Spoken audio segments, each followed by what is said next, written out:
If you were to take a guess right now, in 2011, how many emergency room visits were caused because of caffeine intake?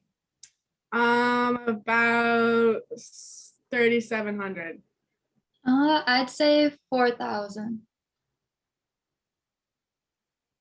I'll go 5,000. In 2011, the Substance Abuse and Mental Health Services Administrations recorded upwards of 20,000 cases per year. My goal in this speech is not to get you to stop drinking caffeine, but to give you a fuller understanding of how caffeine affects your lives.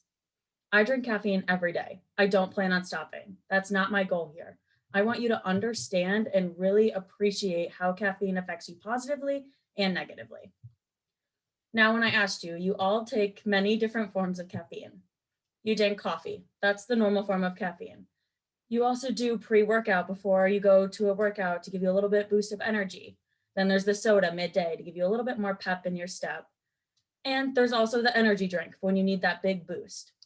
We all know the regular side effects of caffeine. It increases your focus, you wake up faster, and you stay awake longer. However, do you know the harmful biological side effects of caffeine? There's effects on your central nervous system and your cardiovascular system. According to J.B. Murray, caffeine reduces the size of your blood vessels, making them smaller, while at the same time increasing your heart's productivity. This means that your heart's going to be pumping more blood than your blood vessels can handle. This is going to cause a heart attack. This same effect happens in the brain. It can cause permanent brain damage and brain death when there's a constricted amount of blood flowing to your brain. Now, those are like the side effects that you're going to find in extreme cases. That's not typically what you're going to see in college-age students. So let's look at those effects. Caffeine has a direct relationship with its intake and your anxiety levels. According to Mercy Care Clinic, anxiety is our body's reaction to something intimidating or threatening, triggering our fight or flight response. Caffeine can mimic this response, making you anxious more than normal and in different situations. Mercy Care Clinic also states that if you have anxiety already, caffeine is going to increase those symptoms. It also affects your mood in many different ways.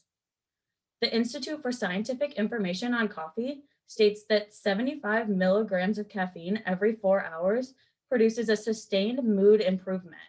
However, it also has negative effects on your mood if you drink too much. More than 75 milligrams of caffeine intake can cause anxiety, nervousness, and jitteriness, and that's not what you want. So not only is mood affected by the caffeine itself, it's also affected by the expectation of consumption.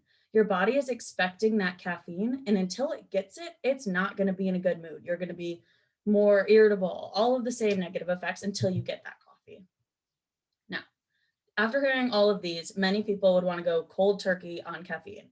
No caffeine at all. That is not what you want to do. Actually, that can cause withdrawal symptoms similar to alcoholics who stop drinking. According to the Mercy Care Clinic, you can have headaches, fatigue, depressed mood, irritability, and difficulty concentrating. That's not what you want. When you stop drinking caffeine immediately, that's what's going to happen to you. You have to slowly come down from it if you are addicted. If you're not addicted, you would be okay stopping completely.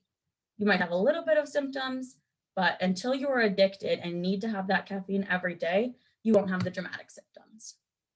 When I asked you guys how much caffeine you drink, the relationship was typically the more busy you were, the more caffeine you drank. The person who is with the highest caffeine intake had the most course credits and the highest activity levels. As your activity levels and your credits decreased, so did your amount of caffeine. Now, again, my goal was not to get you to stop drinking caffeine. I'm not going to stop. I have caffeine on my desk right now. I want you to understand what could happen if you become addicted to caffeine and to think twice before you decide whether or not you really need that caffeine today. Thank you.